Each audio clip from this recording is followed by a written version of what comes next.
Imagina que estás en una sala y alguien lee, con voz plana, una frase que suena como dinamita. No es una amenaza, no es un insulto, no es un grito, es teología. Y precisamente por eso asusta más. Dicen que Eckhart enseñó que hay algo en el alma increado e increable. Algo que no sería una criatura más, sino un punto interior que no pertenece del todo al mundo de las cosas hechas. Dicen que llegó a afirmar que Dios no es bueno, ni mejor, ni óptimo, como si llamarlo bueno fuese ya una falta, como si cualquier adjetivo lo encogiera. Eckhart dice esto: mientras haya ego, Dios queda lejos. Cuando el ego se suelta, Dios nace dentro. Y cuando Dios nace dentro, la vida de Cristo se vuelve tu manera de vivir.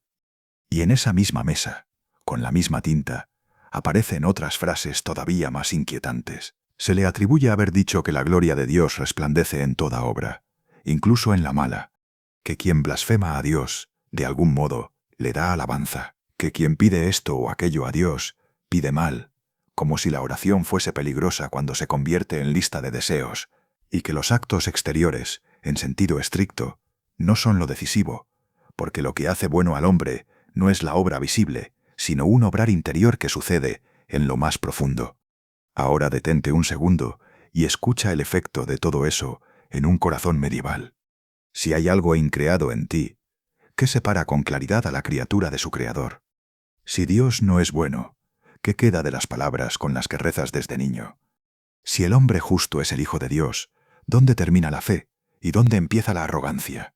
Si los actos exteriores no son el núcleo, ¿qué pasa con los mandamientos, con la penitencia, con el esfuerzo y con la obediencia? A Eckhart no lo cuestionan solo por tener una mística. Lo cuestionan por empujar una idea que, mal entendida, parece abrir una puerta peligrosa, la puerta de una espiritualidad tan interior que puede parecer independiente, pero cuidado, porque ahí está la trampa. Decir espiritualidad sin el Dios de la Iglesia suena moderno, suena redondo, suena a eslogan, y por eso mismo puede ser injusto. Eckhart habla a personas que están cansadas de una religión vivida como trámite, personas que cumplen, y aún así sienten que por dentro no pasa nada. Personas que rezan y se oyen a sí mismas rezando, como si repitieran un idioma que ya no toca el alma. Personas que incluso en una época religiosa experimentan ese vacío silencioso que hoy muchos conocen muy bien. La propuesta de Eckhart, en su mejor lectura, no es tirar abajo la iglesia, es ir a un lugar donde no puedes fingir. Su obsesión es el fondo del alma, esa profundidad en la que la persona deja de vivir para el aplauso, para el miedo o para la recompensa.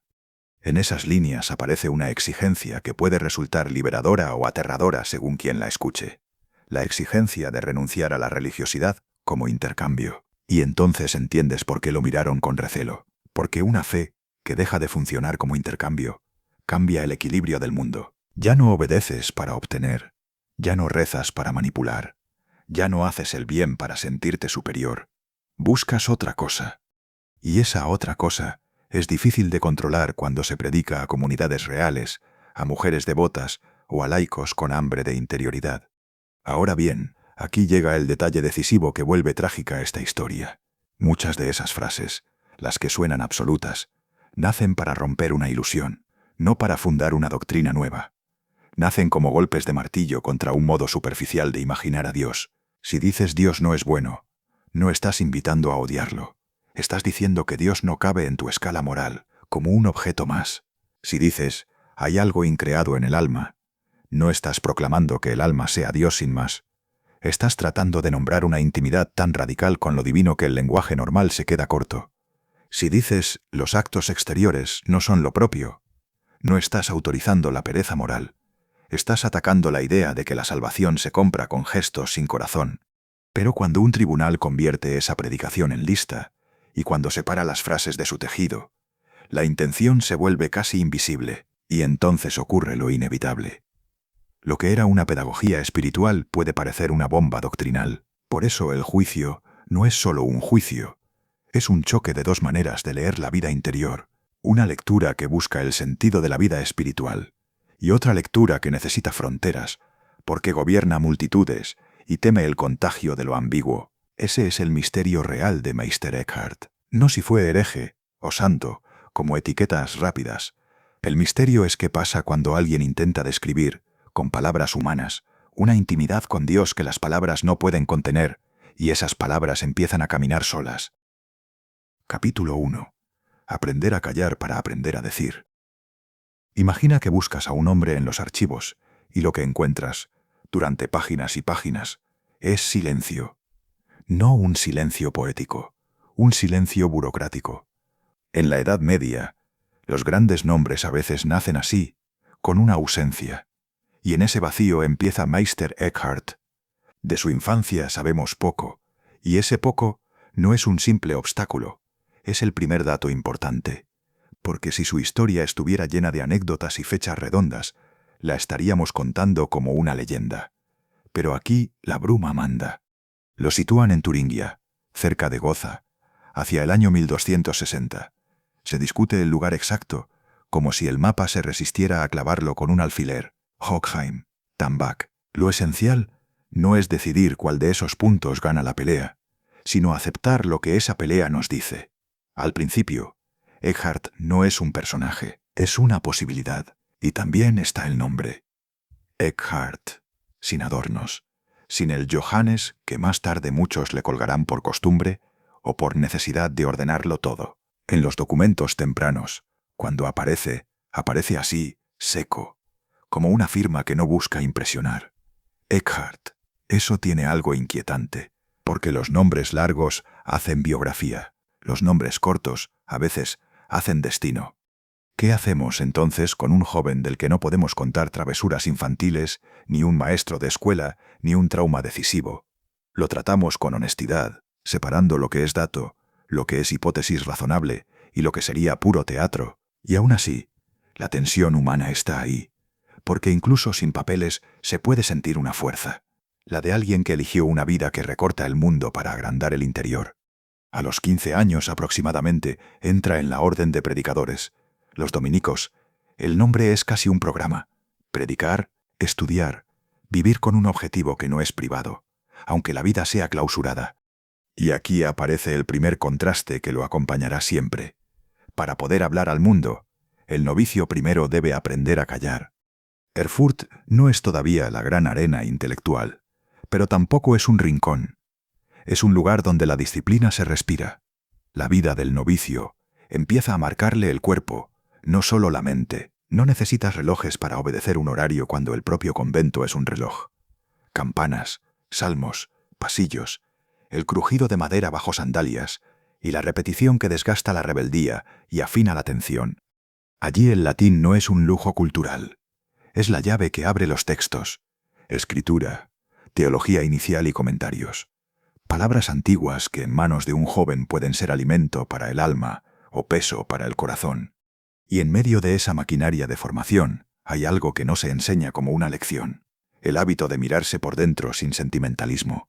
En un convento, nadie te pregunta cada día cómo te sientes, te preguntan si cumples, y ese cumplimiento, por brutal que suene, puede convertirse en un instrumento para pensar con precisión. Los dominicos, desde su origen, tienen una idea clara y exigente: estudiar para predicar. No estudiar para acumular, ni para brillar, ni para ganar discusiones por deporte. Estudiar como forma de servicio. Esa mezcla de mente y misión produce un tipo humano muy particular, alguien capaz de pasar de la biblioteca al púlpito sin cambiar de piel, alguien que entiende que una frase puede salvar o puede confundir, y sin que lo sepamos todavía, alguien que un día será juzgado precisamente por sus frases. En Erfurt, Eckhart es uno más entre muchos, pero hay una primera pista de carácter, discreta, casi invisible. En algún momento, quienes deciden dentro de la orden lo ven apto para más. No es magia ni profecía, es selección institucional. La orden detecta talentos como una red de pesca, y cuando un dominico promete, lo empujan hacia centros mayores donde la mente se prueba como hierro al fuego. El siguiente destino es Colonia. Y Colonia para un dominico no es un cambio de ciudad, es un cambio de escala. El Studium Generale de Colonia es una fábrica de pensamiento.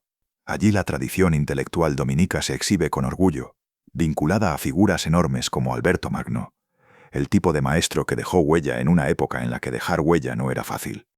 En ese ambiente, Estudiar ya no es solo leer, es aprender a pelear con ideas. Entra Aristóteles, entran comentarios y entra la técnica de la argumentación escolástica. Pregunta, objeción y respuesta, estructura, disciplina lógica. El ejercicio puede parecer seco, incluso cruel, pero tiene una virtud. Te obliga a saber qué estás diciendo, te impide esconderte en la niebla de las palabras bonitas, y sin embargo, en Colonia ocurre algo que cambia el color de esa lógica. Eckhart se cruza con una influencia decisiva para su forma de hablar de Dios, la teología negativa, asociada al pseudo Dionisio. Aquí el pensamiento aprende una cautela radical, no porque tenga miedo, sino porque su objeto es inmenso. Si Dios no cabe en conceptos, entonces los conceptos deben aprender humildad. Ese enfoque deja una marca profunda. Enseña a decir sin encerrar, a afirmar sin domesticar, a caminar por el borde de una palabra sin caerse. Y ese entrenamiento, que parece puramente espiritual, también es una preparación política sin que nadie lo declare. Porque en una institución, quien habla de Dios con frases que rozan lo absoluto, puede ser admirado o puede ser sospechoso. Depende del oído que lo escuche. Colonia, además, impone un contraste cotidiano, aula y celda, discusión pública y trabajo interior. En el aula, la mente se tensa, se exhibe y se defiende.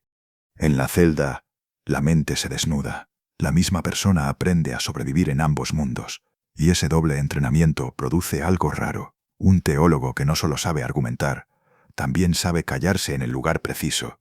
Cuando finalmente llega a París, el pensamiento deja de ser un asunto de convento para convertirse en examen público. París es otro planeta. Allí enseñar no es solo enseñar, es exponerse. La universidad es prestigio, sí, pero también vigilancia. Disputas, rivalidades y reputaciones que se construyen y se rompen con una discusión. En ese mundo, un dominico es una pieza visible de una orden visible, y cada frase resuena más allá de la sala. Hacia 1292 o 1293, Eckhart está allí como bachiller. Comenta las sentencias de Pedro Lombardo. Ese gran manual que durante siglos funcionó como campo de entrenamiento para teólogos. Es un trabajo técnico y exigente que obliga a tener método. Y el método, en Eckhart, no será un capricho, será una columna vertebral. Pero hay un momento pequeño que cambia todo, precisamente porque es pequeño y está fechado. El 18 de abril de 1294, un sermón de Pascua en el convento dominico de Saint-Jacques. No necesitamos imaginar rayos celestiales ni coros invisibles. Lo importante es más humilde y más potente. Por fin aparece en un papel. Por fin hay una huella que no depende de tradiciones ni de suposiciones. Por fin la historia puede señalarlo con el dedo y decir, aquí está. Hasta entonces su vida podía contarse como una formación. A partir de ahí, su vida entra en el mundo donde todo queda registrado, discutido y evaluado. París convierte a un dominico en alguien público, incluso cuando no lo pretende. Y lo público, en una época de tensiones doctrinales, es una zona de riesgo. Aún así, no hay tiempo para quedarse celebrando. A finales de 1294 lo llaman de vuelta a Alemania. Y el regreso no es un simple retorno a casa. Es un giro en su destino dentro de la orden, porque vuelve ya no solo como estudiante probado, sino como hombre al que pueden entregar responsabilidades. Aquí termina el primer tramo de su historia, como si se cerrara una puerta con suavidad, pero con un sonido definitivo. Se acabó la etapa en la que podía esconderse detrás del aprendizaje. Ahora lo van a poner a cargo, y en el mundo dominico, mandar no es un premio, es una forma distinta de obediencia, una forma que desgasta, que obliga a tomar decisiones, y que empieza a poner a prueba algo más delicado que la inteligencia. Se pone a prueba el modo en que una voz se sostiene cuando deja de ser solo voz. Capítulo 2. El precio del prestigio. Hay una escena que no suele aparecer en las biografías, y sin embargo, lo explica todo. Un hombre joven recibe un manojo de llaves, no llaves simbólicas, son llaves reales, llaves de despensa, de archivos y de puertas interiores. En un convento dominico, las llaves no abren solo habitaciones, abren responsabilidades. A finales de 1294, Eckhart vuelve de París y casi sin darse cuenta entra en la zona donde la inteligencia deja de bastar. Lo nombran prior del convento de Erfurt y al mismo tiempo vicario de Turingia. Son cargos de gobierno y supervisión, y los asume siendo relativamente joven para ese nivel de mando. Gobernar un convento es ordenar el ritmo de una comunidad hecha de personas, no de conceptos. Hay disciplina, hay horarios, hay roces, hay hermanos con talento y hermanos con cansancio. Hay quienes obedecen con facilidad y quienes obedecen por pura inercia. Hay decisiones que parecen pequeñas, pero se vuelven veneno si se toman mal. La corrección de una conducta, la asignación de un destino, el tono con el que se habla en capítulo, o el permiso para predicar en un lugar u otro. Y lo más delicado es que el prior no gobierna desde fuera. Gobierna desde dentro, compartiendo mesa, oración y pasillos con aquellos a los que debe corregir. El mando se vuelve íntimo. Por eso desgasta. En ese tiempo, Eckhart se entrena en una forma de poder que no se parece a la universidad. Aquí no ganas por ser brillante. Ganas por sostener el día siguiente sin que la casa se rompa. En ese mismo periodo ocurre algo que, visto desde fuera, parece un detalle menor, pero en su trayectoria es una chispa. Empieza a dar instrucciones espirituales en alemán, dirigidas a los suyos, a los novicios, como una práctica de formación interior. No está fundando un movimiento, ni rompiendo moldes en el sentido teatral. Está tratando de que lo que estudian en latín no se quede encerrado en el latín. La tradición sitúa aquí esas charlas que después se conocerán como Reden der Unterweisung, sus consejos o instrucciones para la vida dominica. Ese gesto es importante, por una razón sencilla. El alemán no es el idioma de los exámenes universitarios, pero sí el idioma de las conciencias. Es el idioma en el que una persona se habla a sí misma cuando nadie la oye. Y un maestro que aprende a hablar en ese nivel sin perder rigor está fabricando un arma de doble filo, porque lo que suena natural para formar a un novicio puede sonar peligroso cuando lo escucha un oído desconfiado. En Erfurt, Eckhart manda. Y mandar siempre produce una clase de soledad que no se confiesa en voz alta. Un prior debe parecer firme incluso cuando duda. Debe aplicar reglas incluso cuando sabe que cada caso humano trae matices. Debe ser el punto de equilibrio para conflictos que, si salieran de control, podrían devorar la vida común. Y entonces llega la llamada que cambia la textura de su vida. París otra vez. Entre 1300 y 1302, la orden lo envía de vuelta a la Universidad de París para ocupar la cátedra dominica externa de teología como Magister Actu Regens. Es la cima académica del mundo escolástico, un lugar donde se enseña con prestigio, pero también bajo una lupa que no perdona. París tiene su propia música. En la universidad, la palabra disputa no significa pelea vulgar, significa método. Significa que una idea se expone para ser atacada y que solo sobrevive si sabe responder. Allí se aprende algo brutal. Puedes tener razón y perder si no sabes formularla. Puedes ser ortodoxo y sonar sospechoso si no cuidas los bordes del lenguaje. En 1302 obtiene el título que le quedará pegado al nombre para siempre, Meister. Maestro en teología. No es un apodo cariñoso, es un rango, un grado oficial que lo convierte en referencia pública dentro de la orden y fuera de ella. Imagina la escena sin romanticismo. No hace falta una coronación. Basta con la red invisible de la reputación. A partir de ese momento, lo que diga en clase circula, lo que discuta en privado se comenta. Lo que escriba puede ser copiado. El maestro no tiene el lujo de la discreción total, incluso si su carácter la prefiriera. Y aquí entra el elemento que transforma el prestigio en riesgo, la política. A comienzos del siglo XIV, París no es una burbuja. La universidad vive bajo dos fuerzas enormes, la Iglesia y la monarquía francesa. El rey Felipe IV, llamado el Hermoso, está en pleno conflicto con el papado. Es un choque por autoridad, impuestos, jurisdicción y poder.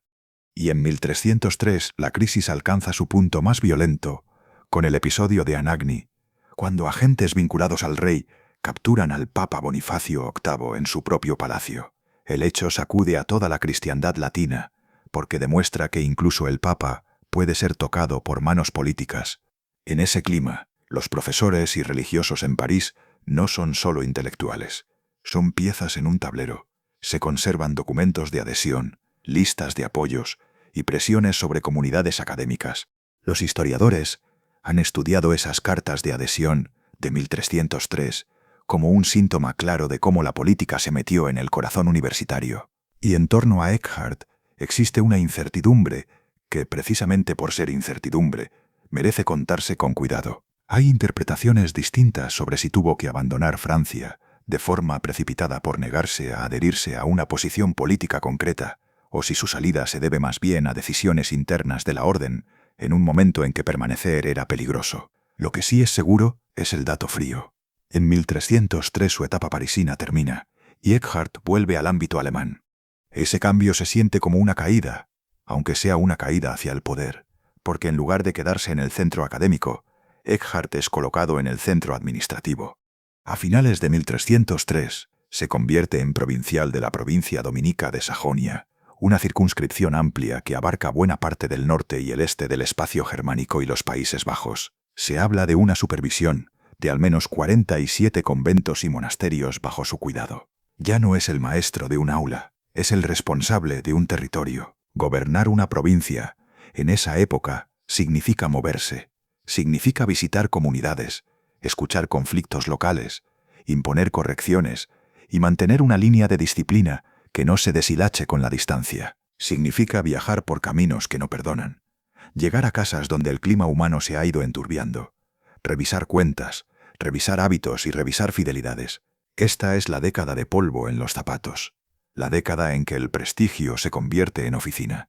Y la oficina, en la época medieval, no es cómoda. Es un cuerpo expuesto al frío, a la lluvia, a la posada mala y al rumor que te persigue de pueblo en pueblo. Sin embargo, en medio de ese movimiento, quedan rastros concretos que atraviesan el tiempo como clavos. Uno de ellos es una carta fechada el 11 de septiembre de 1305, enviada desde Rostock, vinculada a tareas de gobierno provincial. No es literatura, es administración. Y precisamente por eso es valiosa, porque nos muestra al Eckhart que firma, negocia, ordena y sostiene. En 1307 su carga aumenta. Es reelegido y además nombrado vicario general de Bohemia con poderes para impulsar reformas. Es una forma elegante de decir que la orden lo considera capaz de entrar en zonas donde la disciplina se ha debilitado y volver a tensar la cuerda sin romperla. Aquí conviene detenerse un segundo en lo humano, sin inventar escenas que no estén documentadas. Reformar comunidades religiosas en el siglo XIV no es simplemente mejorar la organización. Es tocar intereses, corregir conductas y enfrentarse a resistencias. Y toda resistencia genera relato. Algunos te verán como salvador, otros como amenaza. En ese terreno, la reputación ya no depende solo de tu ortodoxia, sino de cuánto te odian los que pierden poder contigo. Y aún así, Eckhart no deja de ser académico. Su perfil es raro por esa mezcla. Puede moverse como administrador y pensar como maestro. Esa combinación lo hace útil y también visible, y lo visible, tarde o temprano, se vuelve blanco. Por eso, lo que sucede en 1311 es un privilegio tan excepcional que parece un giro de guión, pero está atestiguado. Lo llaman de vuelta a París para enseñar por segunda vez como maestro, una distinción que, según se recuerda en la tradición académica dominica, solo habían recibido muy pocos, con Tomás de Aquino como precedente emblemático. Regresar a París como maestro veterano es volver al foco, y el foco quema distinto cuando ya eres famoso. Ahora cada frase que pronuncias puede ser citada contra ti o a tu favor. Ahora tus decisiones pasadas viajan con tu nombre. Eckhart enseña allí entre 1311 y 1313. Son 2 años en los que su prestigio es máximo, y precisamente por eso, la presión sobre su persona también lo es. Mientras tanto, el clima religioso europeo se endurece, no por capricho, sino por miedo. Miedo a desviaciones doctrinales, miedo a movimientos espirituales difíciles de controlar, miedo a que la vida interior se convierta en independencia. En esos años, el Concilio de Vienne, reunido entre 1311 y 1312, aborda múltiples asuntos, y entre ellos condena ciertos errores atribuidos a sectores heterodoxos de beguinos y vegardos, contextos asociados a la llamada libertad del espíritu. El resultado enfría el ambiente para prácticas místicas que parezcan escapar al control institucional. Eckhart deja París definitivamente en el verano de 1313. Se va con una lección peligrosa.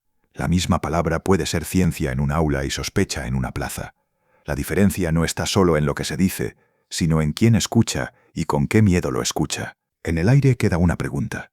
Si el mundo se está volviendo más vigilante con la vida interior vivida fuera de moldes estrechos, ¿qué ocurre cuando un maestro decide hablarle de esa vida interior a quienes no están en la universidad?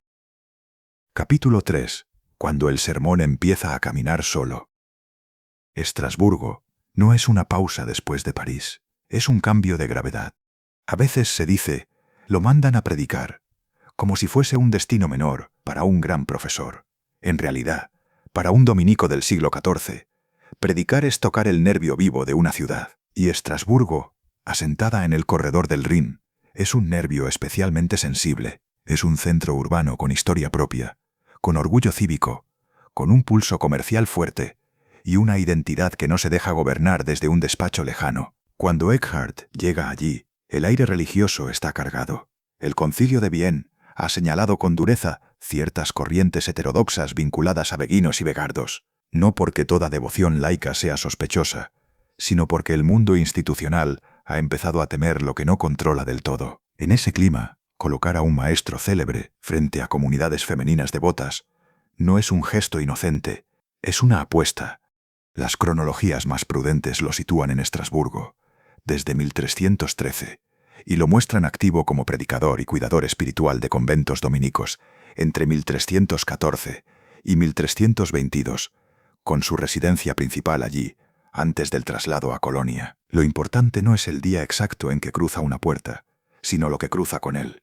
Cruza un método de pensar, un prestigio de maestro y una forma de decir Dios que en boca de un académico suena a precisión, pero en boca de un predicador en alemán puede sonar a desafío. En Estrasburgo la escena se desplaza.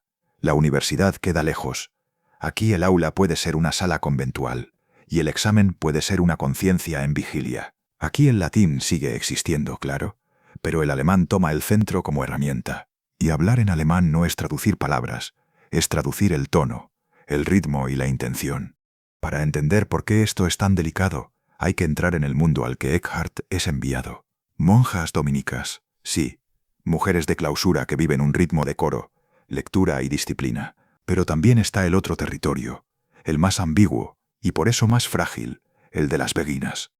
Las beguinas son mujeres urbanas que llevan vida religiosa sin entrar en una orden aprobada, sin profesar votos monásticos permanentes del modo tradicional. Viven devoción, caridad y trabajo, y lo hacen desde un borde social que fascina y pone nervioso a partes de la iglesia. En ocasiones viven juntas en comunidades conocidas como beguinajes, pero esa palabra no significa automáticamente encierro, es más bien una forma de vida cercana a la ciudad. En muchos casos conservan una libertad que una monja no tiene, porque pueden abandonar esa vida y volver al mundo, y esa libertad, en una época de vigilancia, puede interpretarse como amenaza incluso cuando lo único que hay es hambre de interioridad. Imagina el tipo de preguntas que llegan a Eckhart en ese contexto. No son las preguntas de un aula donde se discute un matiz lógico. Son preguntas con cuerpo. Una mujer que ha elegido no casarse y vive en comunidad se pregunta qué significa obedecer sin votos. Una monja se pregunta qué hacer con la sequedad interior cuando el coro suena y ella se siente hueca. Un laico devoto quiere saber si la vida interior es algo reservado para santos o si se puede vivir en medio del negocio, la familia y la calle. Nadie le pide a Eckhart una teoría elegante. Le piden un mapa. Y Eckhart, precisamente porque sabe argumentar, sabe algo más difícil. Sabe dónde una frase puede matar a una persona por dentro o salvarla de un miedo que no sabe nombrar. Estrasburgo, según se describe en testimonios modernos basados en el panorama de la época, era un gran centro de actividad religiosa y un lugar especialmente receptivo a ideas místicas. Eso explica por qué su predicación encuentra oyentes capaces de seguirlo. No se trata de masas ingenuas escuchando poesía. Se trata de comunidades con hábitos de lectura, con práctica de examen interior y con una cultura de devoción que no es superficial. Eckhart predica allí con una peculiar mezcla de cercanía y exigencia. Su teología no se disuelve en frases suaves. Se afila, pero el filo no se presenta como arma, se presenta como medicina. En el coro suena el latín de los salmos, pero en las conversaciones y en la instrucción espiritual, el alemán permite apuntar directamente al centro. El predicador puede decir alma, sin que suene a abstracción, porque la oyente lo siente como algo que le pasa por dentro. Puede hablar del desprendimiento no solo como una idea bonita, sino como una acción cotidiana. Lo que haces con el orgullo cuando te corrigen, lo que haces con el resentimiento cuando una hermana te ignora, lo que haces con la necesidad de reconocimiento cuando nadie te aplaude. Y aquí entra el detalle que cambia la historia. Lo que se dice en alemán se recuerda con más facilidad, y lo que se recuerda puede copiarse. Muchos de los sermones alemanes que han llegado hasta nosotros parecen ligados a este ambiente. Se ha considerado incluso probable que una parte importante de ellos fuese puesta por escrito en Estrasburgo por monjas que escuchaban. Ese gesto, aparentemente piadoso, tiene consecuencias enormes, porque en el momento en que un oyente escribe, el sermón deja de ser un acontecimiento y se convierte en un objeto, y un objeto puede viajar. El problema es que esos textos no suelen haber sido fijados por el propio Eckhart, ni bajo su supervisión. Hay indicios de que se registraban durante la predicación o se reconstruían de memoria después, y que podían emplearse formas de abreviación o notas rápidas, como sistemas de escritura abreviada usados en la época. Eso no significa que todo sea falso. Significa algo más inquietante. Significa que lo auténtico puede llegar con bordes borrosos, con variantes o con pérdidas de tono. Una frase que en boca de Eckhart venía seguida de una aclaración puede quedar sola en el manuscrito como un cuchillo sin funda. Aquí, en Estrasburgo, nace el fenómeno que perseguirá su nombre, el efecto copia. Porque la copia no solo conserva, la copia también transforma. Cambia el acento, a veces sin querer. Un oyente escribe lo que entiende, no siempre lo que se dijo con precisión. Un copista posterior ajusta una palabra para que suene más ortodoxa, o más intensa, o simplemente más clara. La frase circula y empieza a pertenecer al mundo. Eckhart lo sabe, y aún así predica. Esa es la audacia. En ese periodo tardío de su vida aparecen también algunas de sus obras alemanas más influyentes, entre ellas un texto de consuelo que la tradición identifica como el Libro del Consuelo Divino, vinculado a una destinataria de altísimo rango, Agnes, reina de Hungría, a quien estudiosos como Gabriel Thierry han asociado como receptora del tratado. Ese dato importa por dos motivos. Primero, porque muestra que su alemán no era solo para oyentes humildes. Segundo, porque enseña el tipo de tarea que Eckhart está realizando. No está jugando con conceptos. Está tratando con dolor real, con pérdidas, y con la pregunta brutal de por qué el sufrimiento existe cuando uno se ha entregado a Dios. También en este tramo se sitúan piezas como el sermón o tratado sobre el hombre noble, donde la nobleza deja de ser sangre y escudo, y se convierte en una transformación interior. Eckhart ofrece un lenguaje para decir algo peligroso, en una sociedad jerárquica, que hay una grandeza que no depende de apellido, y que esa grandeza se mide por la profundidad con la que una persona aprende a soltar lo que la esclaviza por dentro. No hace falta convertir esto en lista, basta con ver el mecanismo. En Estrasburgo, su enseñanza se vuelve aplicable, y cuando una enseñanza se vuelve aplicable, alguien intenta apropiársela. Algunas oyentes la usan como impulso para vivir mejor su fe, otras la repiten con entusiasmo y le quitan los matices. Algún oyente la mezcla con ideas de moda, con corrientes confusas o con atajos espirituales que prometen pureza sin esfuerzo. Y alrededor, en un mundo que ya ha aprendido a temer la heterodoxia, los murmullos empiezan a oler a expediente incluso antes de que exista expediente. Aquí conviene ser honesto con lo que las fuentes no permiten asegurar. En torno a Eckhart se ha hablado de discípulos directos famosos y de conexiones claras con los grandes nombres de la mística renana posterior. La tradición lo sugiere, pero los lazos exactos no siempre se pueden demostrar con la firmeza documental que uno desearía. Lo que sí es verificable es el escenario que hace posible ese tipo de herencia. Un dominico prestigioso, predicando en alemán en un centro urbano del Rin, ante comunidades femeninas con alta alfabetización relativa para su tiempo, en un periodo en que la vida espiritual laica y semilaica está bajo mirada. Esa combinación fabrica influencia, aunque nadie la firme en un acta. Y ahora imagina el último año en Estrasburgo, como se sienten los finales de década. No con un gran ruido, sino con un cambio de dirección, un encargo nuevo, un traslado. Una ciudad que se queda atrás mientras otras palabras, copiadas y compartidas, siguen circulando por su cuenta.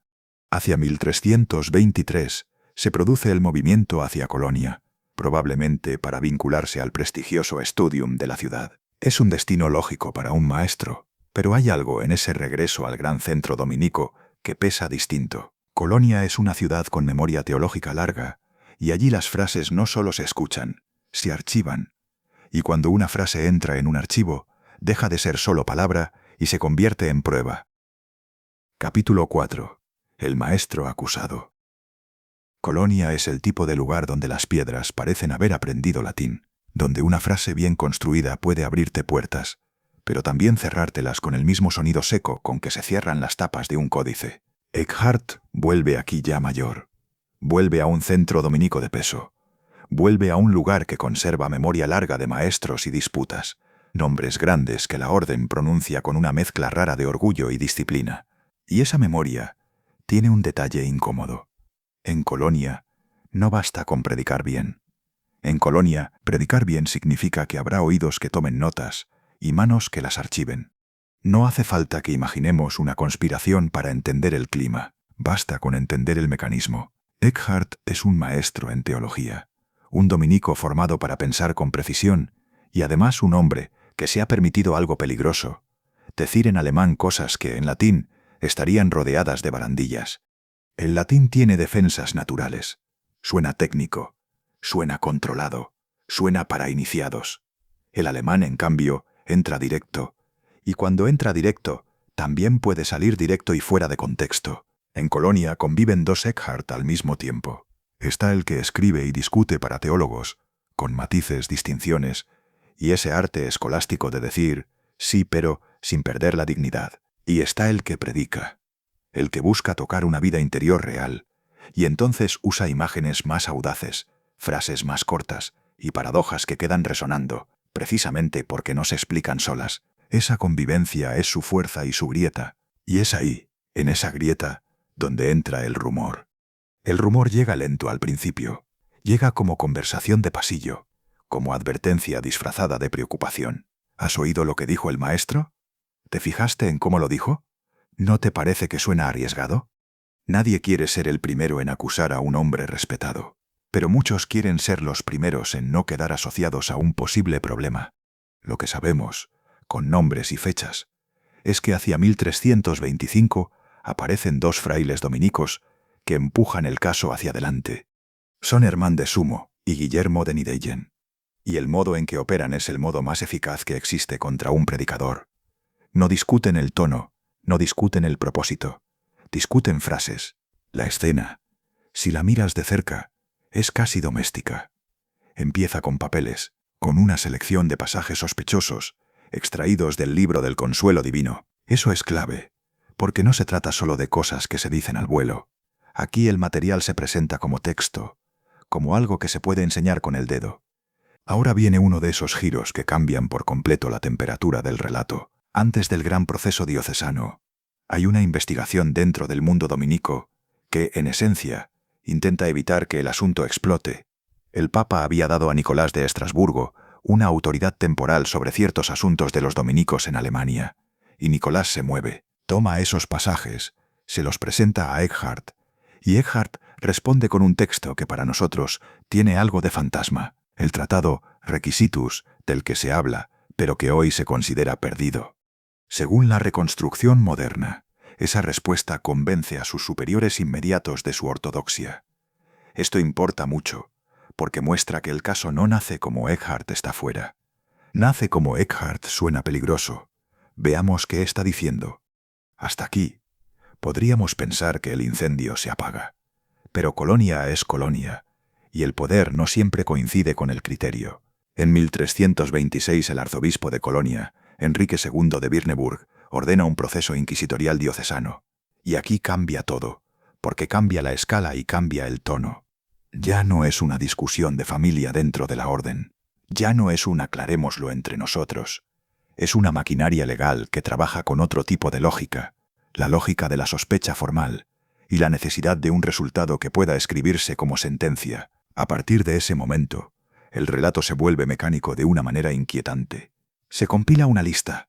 Según la reconstrucción recogida en estudios modernos, los acusadores llevan al arzobispo una lista de 74 proposiciones que consideran heréticas tomadas tanto de obras latinas como de obras en alemán. Y todavía hay más. Parece que después se elabora otra lista desde los sermones alemanes, y puede haber listas posteriores. Lo importante no es solo el número. Lo importante es el gesto, porque el gesto es este: convertir una predicación viva en un conjunto de piezas separadas. Y una vez que una frase está separada, puede significar lo que el lector temeroso necesite que signifique. Imagina el trabajo. No es poético. Es casi de taller. Alguien lee, alguien subraya, alguien copia, se decide qué entra y qué no entra. Se redacta en forma de artículos, se enumeran, se deja espacio para que otro escriba al margen. El alma del proceso es la enumeración. Y mientras tanto, Eckhart sigue siendo Eckhart. Un predicador, un profesor, un fraile, un hombre que de pronto descubre el tipo de soledad que solo existe cuando te acusan dentro de tu propia casa. Porque hay una soledad peor que estar solo. Es estar rodeado y sentir que todos caminan sobre vidrio para no romper nada. Nadie quiere decir la palabra herejía demasiado fuerte. El 26 de septiembre de 1326, Eckhart comparece ante la Comisión Inquisitorial Diocesana.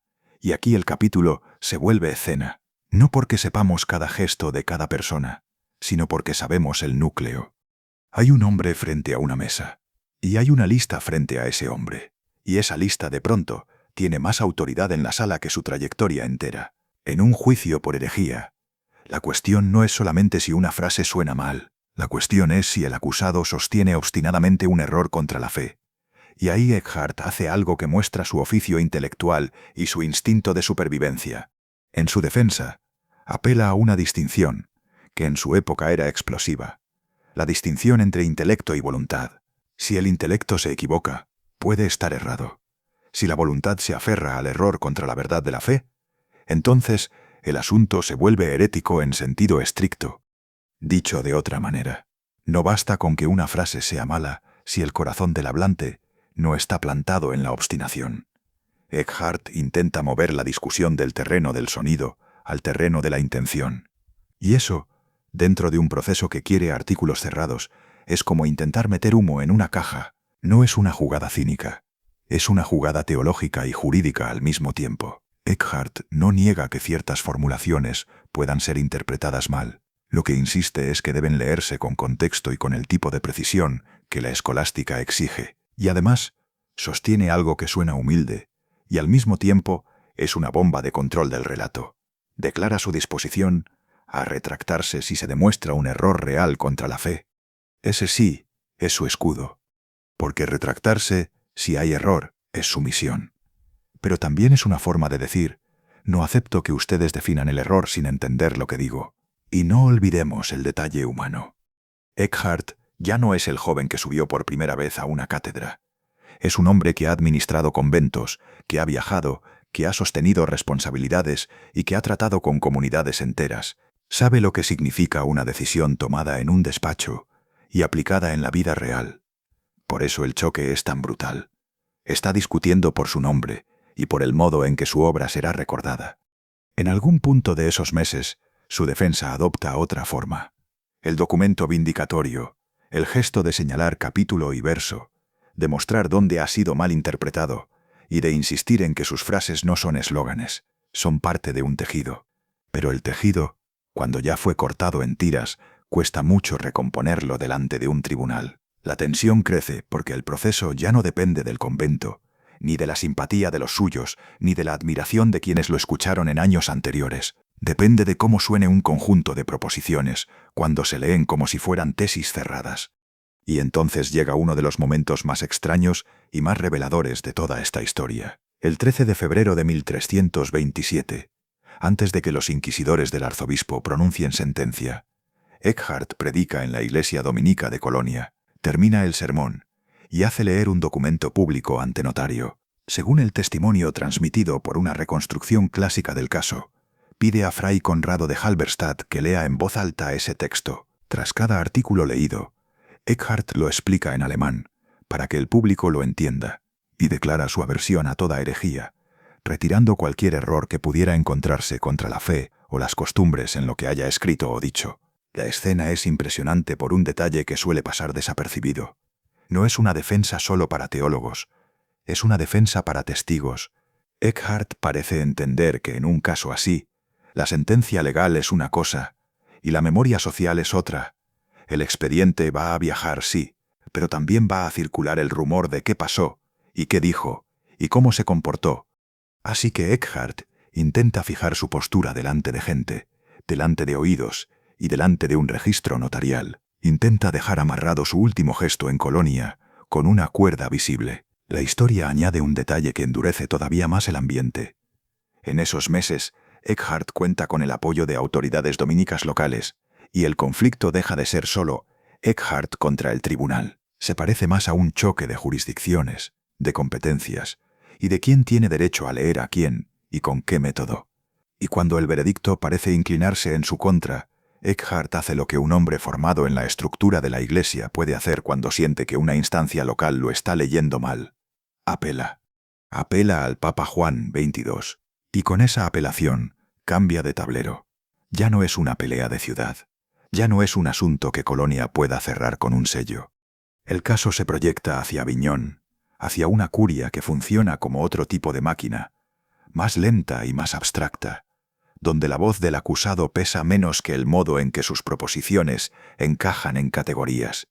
En la primavera de 1327, Eckhart emprende el viaje, y aquí, justo aquí, hay que detenerse un segundo en la imagen final de este capítulo.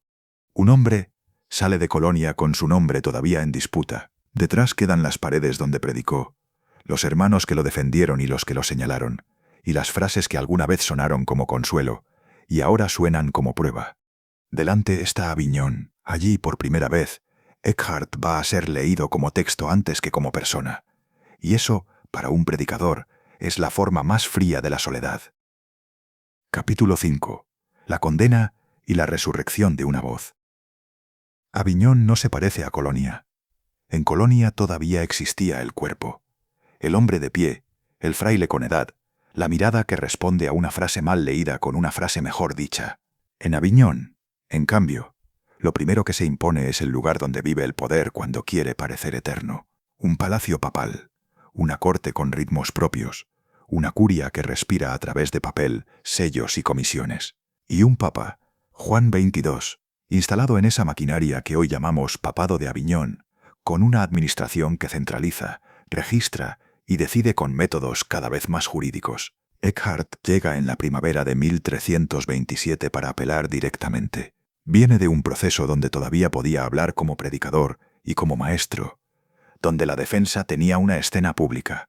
Aquí su defensa se transforma en expediente, y hay un cambio fino, casi invisible, que decide el rumbo de todo. En Aviñón, lo que se busca ya no es tanto demostrar que Eckhart es un hereje, sino evaluar la ortodoxia de proposiciones atribuidas a él. Dicho sin adornos, la persona se vuelve secundaria, y las frases se vuelven protagonistas. Una comisión de teólogos examina listas que vienen de Colonia, y se aplica una operación que suena burocrática, pero es decisiva. Se reduce el material a un conjunto manejable, fijado y numerado. Reducir, aquí no significa solo acortar. Significa seleccionar qué queda como representativo, decidir qué formulaciones entran en el juicio, y convertir un discurso vivo en artículos que puedan calificarse como si fueran tesis cerradas. En una predicación, una frase puede ser el inicio de una idea que se matiza, se explica o se corrige en el mismo movimiento. En un expediente, una frase aislada es una pieza que encaja en categorías. Eso es lo que le pasa a Eckhart en Aviñón. Lo leen como texto, y leerlo como texto tiene una crueldad particular. Porque Eckhart, lo hemos visto, es precisamente un hombre del matiz. Su lenguaje místico funciona con tensión, con paradojas que no pretenden simplificar a Dios, sino evitar una simplificación peligrosa. Pero el método inquisitorial y curial tiene hambre de otra cosa. Tiene hambre de definiciones y de fronteras. En ese nuevo tablero, el contexto se evapora. Podemos imaginar la escena sin inventar detalles indebidos. Teólogos trabajando, comparando pasajes, discutiendo sentidos posibles y preguntándose si tal frase puede entenderse en un sentido católico o si su sentido obvio conduce a error. Y mientras el expediente se hace más nítido, la vida se vuelve más frágil. Aquí, La historia entra en una zona donde la honestidad obliga a hablar con cautela. La fecha exacta de su muerte no está asegurada con un documento definitivo contemporáneo, y la tradición es desigual. Una línea de investigación muy citada sostiene que pudo morir en torno al 28 de enero de 1328, apoyándose en testimonios dominicos posteriores que recuerdan esa fecha como día de conmemoración. Otras tradiciones lo sitúan muriendo antes, incluso en Colonia, pero no hay un consenso documental medieval tan sólido como para afirmar un cierre sin matices. Lo que sí sabemos, y eso basta para el golpe narrativo, es lo esencial. Eckhart muere sin escuchar la última palabra oficial. Es una muerte sin escena pública. Es una vida que se apaga mientras el proceso sigue su curso, como si el expediente tuviera más resistencia que el cuerpo que lo provocó. Y entonces llega el documento que fija su destino público. El 27 de marzo de 1329, Juan XXII promulga la bula In Agro Dominico. En ella se condenan 28 proposiciones extraídas de la obra de Eckhart. Aquí está el pago del misterio, pero no en la forma que muchos esperan. No es Eckhart, el hereje, como martillazo simple. Es un veredicto más frío y más ambiguo, y precisamente por eso más duradero. La bula distingue entre proposiciones calificadas como heréticas y otras sospechosas de herejía. La forma exacta de contar puede variar según cómo se resuma el documento, pero una formulación estándar en la exposición moderna lo expresa así: 17 artículos condenados como heréticos y 11 como sospechosos de herejía. Ahora viene la parte que cambia el juicio moral que la posteridad suele hacer a toda prisa. La bula no se limita a condenar frases. También deja constancia de un matiz crucial sobre Eckhart como persona.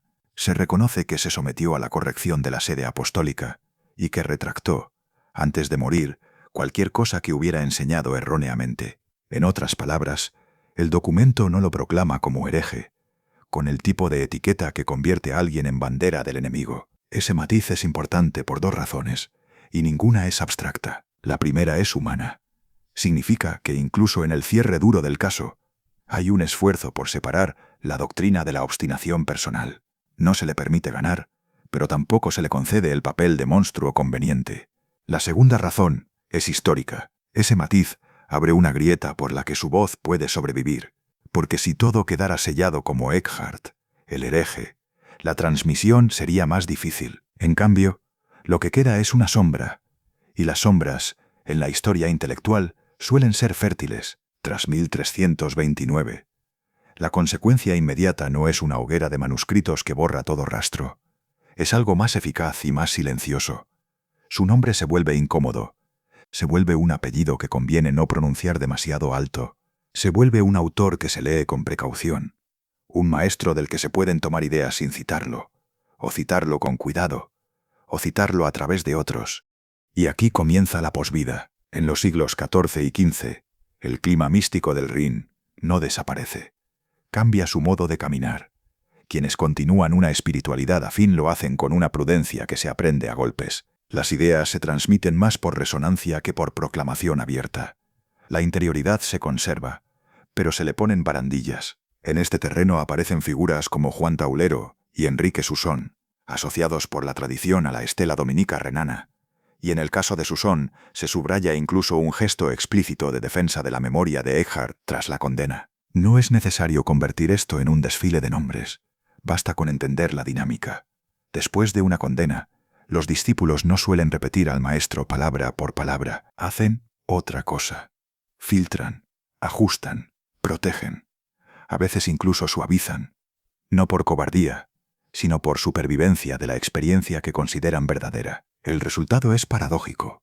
La condena intenta frenar la difusión, pero también produce un efecto secundario. Obliga a que lo esencial se vuelva más difícil de detectar, y por eso mismo más resistente. Lo que se copia en voz baja atraviesa generaciones. Y luego, siglos más tarde, llega otro giro que Eckhart no habría podido imaginar. La modernidad europea reabre archivos con un apetito distinto. En el siglo XVI, con la Reforma como terremoto, muchas tradiciones espirituales medievales son releídas, reapropiadas y discutidas. No siempre se lee a Eckhart directamente, y cuando se lo hace desde climas nuevos. En ese paisaje aparece un pequeño libro anónimo, la Deología Germánica, que Martín Lutero edita en 1516 y vuelve a editar con prólogo en 1518. Lutero lo elogia de manera extraordinaria, situándolo, en su experiencia, solo por debajo de la Biblia y de San Agustín, como texto del que más aprendió sobre Dios, Cristo y el ser humano. Ese dato no convierte a Eckhart en padre secreto de Lutero. Sería una simplificación peligrosa. Lo que sí muestra es otra cosa, más interesante y más verdadera. Muestra que el hambre de interioridad que Eckhart había tocado en alemán no muere con una bula, cambia de forma, aparece en textos anónimos, en lecturas nuevas y en espiritualidades que se buscan a sí mismas con urgencia. Y ahí es donde su voz empieza a regresar con otra máscara, ya no solo como fraile dominico del siglo XIV, sino como símbolo de un tipo de cristianismo interior que muchas épocas, por motivos distintos, creen necesitar. El gran redescubrimiento, sin embargo, llega con la filología, con el siglo XIX y su obsesión por editar, clasificar y reconstruir. En 1857, Franz Pfeiffer publica en Leipzig una gran recopilación de místicos alemanes del siglo XIV que incluye textos de Eckhart y abre de par en par el acceso moderno a su obra en lengua vernácula. Y en 1886, Heinrich de Nifle publica un trabajo decisivo sobre los escritos latinos de Eckhart, reconfigurando la imagen disponible, porque de pronto el público académico puede verlo no solo como predicador místico, sino como teólogo escolástico de alto calibre. Esto es más que una historia editorial, es un cambio de identidad póstuma. Durante siglos, Eckhart pudo parecer para algunos un místico nebuloso del que quedaban frases impresionantes. Con estas ediciones aparece otro Eckhart, el de las disputas, el de la precisión conceptual y el de la arquitectura teológica. Y cuando un autor recupera su arquitectura, deja de ser fácil usarlo como simple eslogan. El siglo XX acelera ese proceso. Se emprenden ediciones críticas de gran escala, bajo proyectos académicos y editoriales que buscan fijar textos con rigor, comparando manuscritos, separando variantes y reconstruyendo lo más fiel posible. Parte de ese esfuerzo se publica desde 1936 en adelante en ediciones críticas de sus obras alemanas y latinas. Paralelamente, crecen traducciones cuidadosas y estudios que lo sitúan en su contexto real, no como un adelantado moderno, sino como un teólogo medieval que habló con una audacia verbal capaz de atravesar siglos. Y junto con el rigor, llega el peligro de siempre. Cuando un autor se vuelve famoso de nuevo, el mundo no solo lo lee, el mundo lo usa. En el siglo XX y XXI, Eckhart se convierte en un nombre atractivo para búsquedas espirituales contemporáneas, a veces con lecturas profundas, a veces con lecturas impacientes que arrancan frases como si fueran pastillas de sabiduría instantánea. También hay apropiaciones ideológicas, e incluso intentos de convertirlo en bandera de identidades modernas que no existían en su mundo. La historia de su recepción está llena de esas tentaciones, y la advertencia es simple. Cuanto más se aplaude una frase suelta, más se traiciona el tejido que le daba sentido. Y ahora, en el último minuto, volvamos a la sala de Colonia. No para repetirla, sino para verla con ojos nuevos. Un salón dominico, notarios, frailes, murmullos.